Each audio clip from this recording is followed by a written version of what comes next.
Ganas la lotería hoy, el premio gordo. Cientos de millones, así, en la cuenta bancaria de la noche a la mañana. Cualquiera pensaría que es el final de todos los problemas. Claro, el pasaporte directo a la felicidad absoluta, digamos. Exacto. Pero, a ver, las estadísticas dicen algo escalofriante. Y es que en torno al 70% de los ganadores de lotería terminan en la bancarrota absoluta, divorciados o sumidos en depresiones profundas. Madre mía. Y esto en un plazo de unos 5 años, ¿eh? ¿Cómo es posible que el mayor golpe de suerte imaginable se convierta en la herramienta perfecta para destruir una vida? Es que es un fenómeno que rompe por completo nuestra lógica moderna. Tenemos muy arraigada la creencia de que la acumulación de bienes materiales o, bueno, alcanzar un éxito visible y repentino genera paz mental de forma automática. Ya, como si fuera mágico. Eso es, creemos que la abundancia externa va a tapar las grietas internas. Pero la realidad es que la abundancia no tapa las grietas, ¿Qué hace entonces? pues las somete a tanta presión que termina reventando toda la estructura. Y precisamente hoy vamos a destripar la mecánica oculta detrás de este fenómeno. En este análisis a fondo nos sumergimos de lleno en los apuntes de una clase fascinante sobre cábala profética impartida por el maestro Frank García. Una clase interesantísima, por cierto. Mucho. Yo me he quedado alucinado repasando el material. Y el concepto central de toda esta exploración es una idea milenaria. Un principio espiritual y psicológico que ellos denominan el Neama de Kisufa, que se traduce como el pan de la vergüenza. Es un concepto brillante, la verdad, para entender el comportamiento humano, porque el objetivo de desgranar todo esto hoy no es hacer un ejercicio teórico. Para nada. Es comprender una diferencia que es de vida o muerte a nivel emocional. La diferencia entre desear algo con todas tus fuerzas y tener la capacidad real, lo que aquí llaman la vasija, para poder sostenerlo sin que te aplaste. A ver, vale, vamos a desgranar esto de la vasija y el pan, porque cuando el material habla de el pan de la vergüenza, no se refiere a un trozo de pan físico, claro. No, evidentemente. Es un término paraguas. Engloba absolutamente cualquier cosa que una persona recibe de forma gratuita, inmerecida o antes de tiempo. Exacto. Puede ser ese premio de lotería, sí, pero también puede ser el amor incondicional de una pareja, un ascenso laboral meteórico por un enchufe o incluso que alguien rece por ti para solucionarte un problema. Y la trampa mortal de este pan es recibir todo eso sin haber pasado por el proceso de transformación interna que requiere sostenerlo. Claro. Aquí entra la idea de la vasija, que es clave. Piensa en una persona que carece de empatía, que no tiene responsabilidad afectiva, pero que de repente consigue casarse con alguien maravillosamente comprensivo y sano. O alguien sin ética de trabajo al que le regalan un puesto directivo por ser familiar del jefe, por ejemplo. Eso es. La llegada de esa supuesta bendición es un desastre garantizado. Esa persona se va a volver tiránica, prepotente, o va a desarrollar unos niveles de ansiedad paralizantes. Ostras, ¿y por qué pasa eso exactamente? Porque en el fondo de su psique sabe que es un fraude. Su estructura emocional, digamos, no tiene la densidad necesaria para soportar el peso de esa responsabilidad o de ese amor. No hay vasija. A ver, para visualizar esto mejor, fíjate en cómo funciona la tecnología, que creo que es un ejemplo muy claro. A ver. Imagina que compras el software de edición o de inteligencia artificial más potente y sofisticado que existe hoy en día, y decides instalarlo en un ordenador de sobremesa del año 1998. Madre mía. Pobre ordenador. Claro, ¿qué va a pasar? La pantalla se congela, el ventilador empieza a echar humo y el sistema colapsa por completo. Lógico. Pero el problema no es el software. El software es una maravilla de la ingeniería. El problema es que el hardware, la placa base de ese ordenador viejo, no tiene la capacidad de procesamiento para sostener esa cantidad de información. Totalmente. La bendición es el software. Nosotros somos el hardware. Es que esa analogía capta a la perfección lo que ocurre a nivel psicológico y espiritual. Y de hecho, el maestro Frank García ilustra esto recordando un pasaje bíblico clásico que lo explica de forma muy gráfica. ¿Así? El del maná, ¿verdad? Exacto. Los israelitas en el desierto recibiendo el maná del cielo. El maná era en esencia la provisión perfecta. Caía cada día para alimentarles. La bendición absoluta en medio de la nada. Sí, pero hubo quienes intentaron acumularlo, guardarlo en vasijas para el día siguiente. Actuaban desde el trauma de la escasez en Egipto, desde el miedo y la falta de confianza. Porque su hardware estaba programado para el miedo. Exactamente. ¿Y qué ocurrió? que ese maná acumulado se pudrió de la noche a la mañana y se llenó de gusanos. Porque la abundancia externa fue corrompida por el estado interno de miedo. O sea, si la intención y la confianza están podridas, la bendición se pudre. Así de simple y de duro. Es exactamente lo que vemos hoy en día con los fenómenos virales en redes sociales. Chicos jovencísimos que de un día para otro tienen millones de seguidores. Llega una ola de dinero y atención brutal, el maná, pero no tienen la madurez. No han construido la vasija. Eso es. Y en meses los ves hundidos en adicciones o crisis de salud mental gravísimas. Es que la abundancia sin fricción, sin el mérito del proceso, genera un vacío existencial. Y lo fascinante aquí es que el pan de la vergüenza no solo opera cuando deseamos cosas para nosotros mismos. ¿Ya? El mecanismo se vuelve muchísimo más complejo y peligroso cuando entra en juego nuestra relación con los demás. Vale. Aquí es donde la cabeza me dio vueltas al leer los apuntes. Porque, a ver, entiendo perfectamente cómo me puedo arruinar a mí mismo si recibo un éxito para el que no estoy preparado. Claro, eso es fácil de ver. Pero, ¿qué pasa si lo que intento es ayudar a otro? O sea, pongamos que tengo un hermano que es un derrochador compulsivo, está ahogado en deudas y yo decido pagarle todo de golpe para salvarle. ¿Le estoy haciendo un favor? No. Yo estaba seguro de que sí. Pues desde nuestra visión moderna de la bondad, sí, te dirían que eres un buen hermano. Pero desde la perspectiva de la cábala profética, que expone la fuente, estás cometiendo un error gravísimo. Ostras. Estás cayendo en el altruismo ciego, o en lo que llaman oraciones cruzadas. Oraciones cruzadas. Sí, fíjate, entregar ayuda económica o incluso rezar fervientemente para que le lleguen bendiciones a alguien que necesita chocar contra la pared para aprender una lección es tóxico. Ya. Esa abundancia que tú le inyectas a tu hermano, como él no se la ha ganado ni ha cambiado su hábito de derroche, se convierte automáticamente en pan de la vergüenza para él. No le solucionas la vida. Le prolongo la enfermedad. Le prolongas la enfermedad, exacto. Pero, un momento. A ver, me estás diciendo que la empatía pura, el querer evitar el sufrimiento ajeno es un defecto en el mundo espiritual, porque eso suena un poco a, no sé, a justificar la indiferencia o cruzarse de brazos cuando alguien lo pasa mal. Es una reacción súper lógica pensar así. Yo también lo pensé. Pero hay que afinar el concepto. El problema no es la empatía. ¿Vale? El problema es la empatía sin discernimiento. La compasión desmedida e irreflexiva anula el proceso evolutivo del otro. Y ojo a lo que explica la clase, que es escalofriante. ¿Es qué? Cuando tú salvas sistemáticamente a esa persona, tú te conviertes en copartícipe de su pan de la vergüenza. Es un efecto contagio literal. O sea, que me salpica a mí. Te salpica y te arrastra. Se establece una conexión de vasos comunicantes. Esto explica un patrón que ocurre muchísimo. Alguien se vuelca durante años en ayudar a una persona tóxica que se niega a cambiar. Sí. Y de repente, la persona que ayuda empieza a sufrir en su propia vida rachas de mala suerte, bloqueos financieros, pérdidas de empleo inexplicables. ¡Qué fuerte! O sea, su energía vital se está drenando porque ha enlazado sus cuentas corrientes energéticas con una vasija que está rota y gotea por todas partes. Exactamente. Es como convertirte en el avalista espiritual de una mala deuda. Madre mía, esto cambia por completo la idea de ser el salvador de nadie. A veces la mayor prueba de amor verdadero no es dar dinero o dar la razón siempre. Para nada.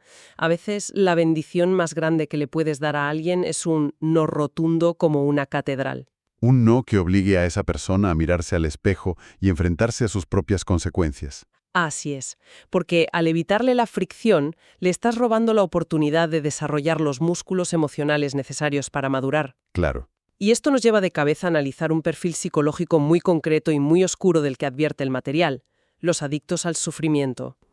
Los vampiros emocionales. Esos mismos. Todos conocemos a alguien que parece coleccionar dramas. Y ojo, no hablamos de alguien que pasa por una racha terrible, que la vida golpea y eso nos pasa a todos. No, claro, hay que diferenciar. Hablamos de individuos que utilizan su papel de víctima como una estrategia de vida. Sabotean cualquier solución que les ofrecen porque, en el fondo, prefieren la escasez. Pero, ¿por qué alguien iba a preferir pasarlo mal?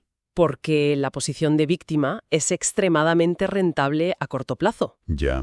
Te garantiza atención constante, compasión y, lo más importante, te exime de cualquier responsabilidad de cambiar. O sea, exigen que se les comprenda infinitamente, pero no dan un solo paso para mejorar. Reclaman un amor incondicional que actúe como un parche para su falta de crecimiento. ¿Sí? Y al rescatarlos continuamente, ya sea, no sé, sacándoles las castañas del fuego a un hijo adulto, o justificando a una pareja abusiva, o pagando fianzas, la fuente es muy clara en esto. Sí, estamos criando a personas emocionalmente inválidas. Totalmente. Pero ¿sabes un detalle que me pareció fascinante leyendo esto? Que no hace falta prestarles dinero para contagiarse. A veces basta con prestarles las orejas.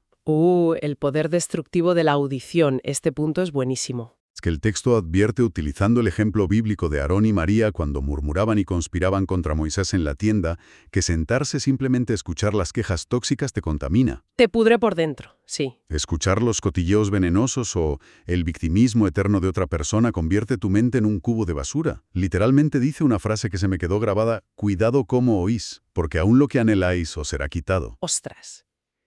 Es que es un mecanismo psicológico de absorción brutal. Claro. Si pasas 2 horas tomando café con alguien que solo escupe resentimiento, que culpa al mundo de sus desgracias y tú asientes por no generar conflicto, estás validando su pan de la vergüenza. Estás permitiendo que esa frecuencia de estancamiento y escasez colonice tu propia mente. Claro. Exacto. Terminas exhausto, desmotivado. Y es muy probable que esa negatividad bloquee las oportunidades que tú mismo estabas a punto de conseguir. Eres cómplice por omisión.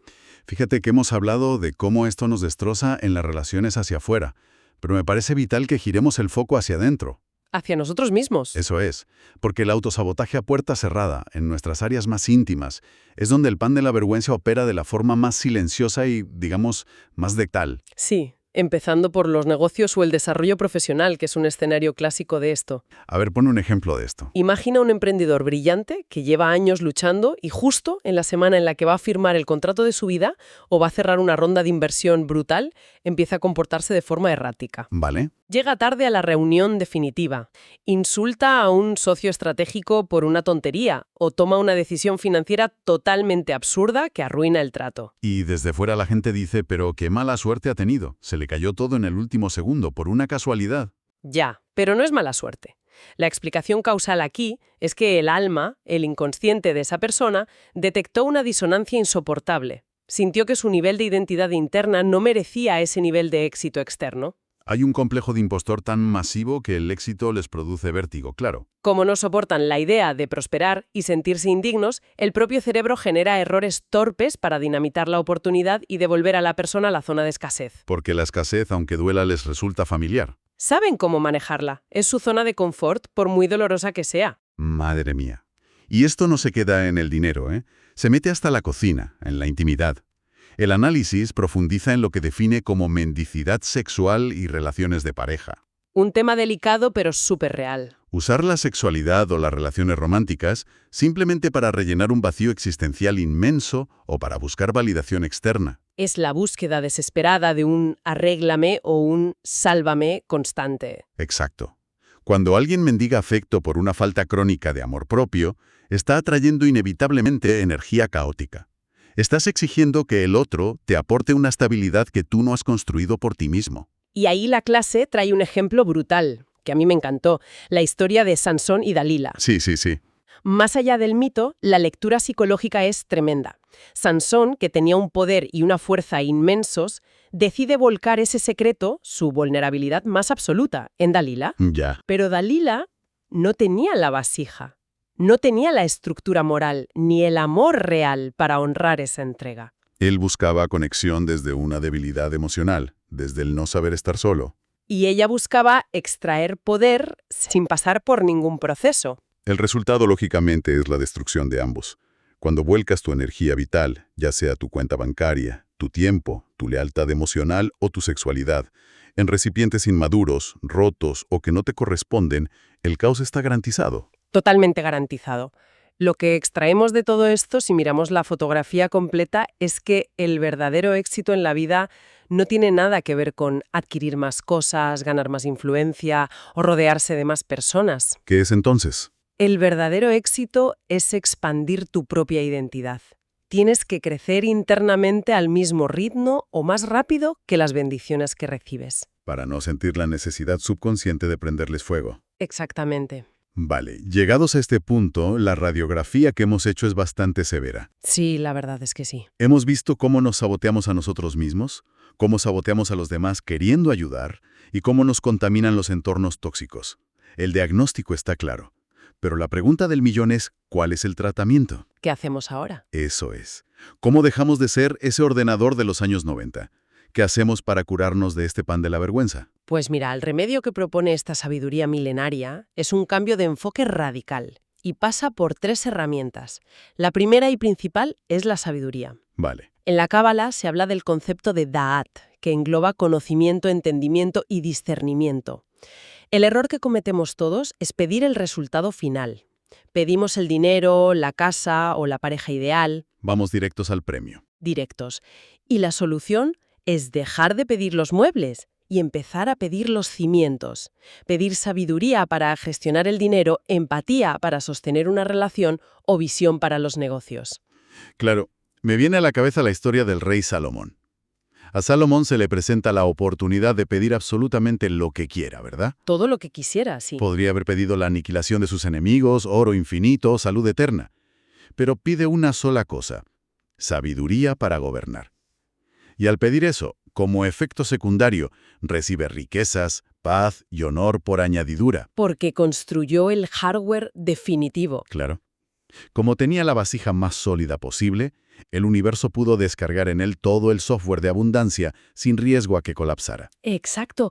Pero ojo, que la sabiduría requiere movimiento. No es solo quedarse meditando en lo alto de una montaña. Y aquí entra la segunda herramienta de curación: dar para expandir. Ya para expandir, a ver, cuéntame esto. El maestro lo ilustra con una historia muy impactante, la del profeta Elías y la viuda de Sarepta. Ajá. Hay una sequía y una hambruna terribles. El profeta llega a la casa de una viuda que solo tiene un puñado de harina y unas gotas de aceite. Iba a hacer la última comida para ella y su hijo antes de, literalmente, dejarse morir de hambre. Sí. Y Elías le dice: hazme una torta de pan a mí primero. A ver, a mí esta historia siempre me había parecido de una crueldad extrema, te lo digo de verdad. Es casi un chantaje emocional. Viene un hombre poderoso y le pide la última comida a una madre desesperada. Ya, es que superficialmente suena terrible, sí. Pero la mecánica espiritual que hay detrás es fascinante. Elías no tiene hambre de ego, ¿eh? Elías está operando como un cirujano del alma. Qué buena imagen. Él sabe que la mujer está paralizada por el terror a la escasez. Su vasija se ha encogido al máximo por el miedo.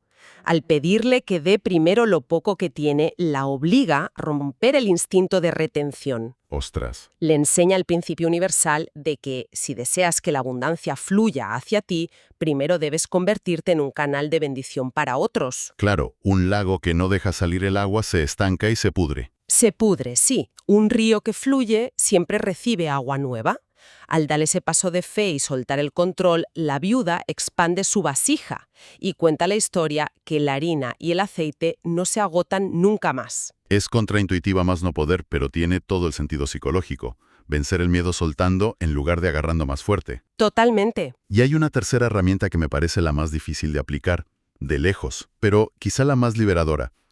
Lo que en las fuentes llaman el Shabbat espiritual. Uf, esto es vital. Cuando tienes a un familiar tóxico o a una pareja en una espiral destructiva, y ya has intentado hablar, pagar terapeutas, ayudar económicamente, y nada de eso funciona, la instrucción es el descanso. Retirarse. Dar un paso atrás y cesar toda interferencia humana. Pero fíjate, esto duele mucho.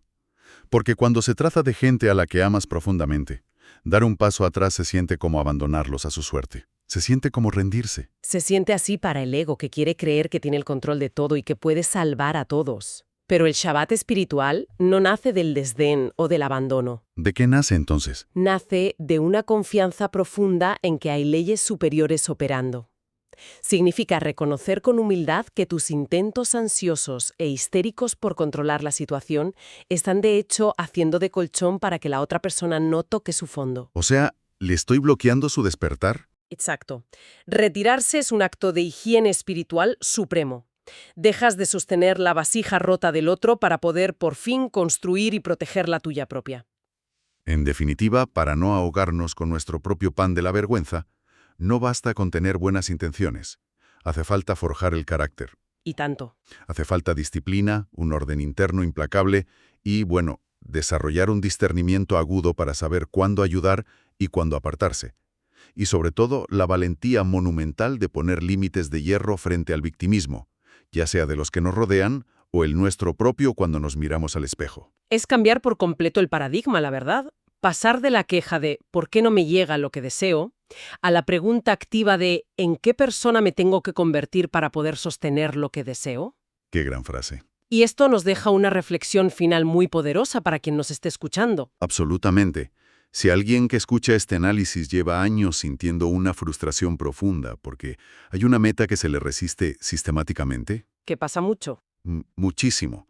Tal vez ese negocio no termina de arrancar, o ese ascenso en la empresa se lo dan siempre a otro, o no se consigue encontrar esa relación de pareja sana que tanto se anhela. Y ahí es muy fácil culpar a la mala suerte, ¿verdad? Ujú, A las injusticias de la vida, o a que uno no se esfuerza lo suficiente. claro. Pero viendo cómo funcionan estas mecánicas invisibles de las que hemos hablado hoy, quizás la perspectiva deba cambiar. Tal vez esa negación constante, esa puerta que no hace más que cerrarse en las narices de uno, no sea un castigo.